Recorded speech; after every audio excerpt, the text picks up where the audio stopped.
আপনি কি ঋণের বোঝা নিয়ে ঘুরে বেড়াচ্ছেন? সারা মাস যা ইনকাম করছেন, মাসের প্রথমে ঋণ শোধ করতেই আপনার সমস্ত টাকা চলে যাচ্ছে। কিছু সেভিংস করা তো অনেক দূরের কথা।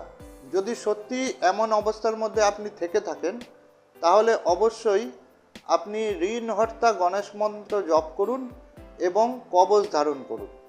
যে কোনো শুক্লপক্ষে বুধবার যদি এই কবচ ধারণ করা হয় এবং নিয়মিত যদি এই ঋণহর্তা গণেশ মন্ত্র জপ অথবা শ্রবণ করা যায়, তাহলে পরে অবশ্যই আপনি খুবই সত্বর এই ঋণের বোঝা থেকে উদ্ধার হতে সক্ষম হবেন।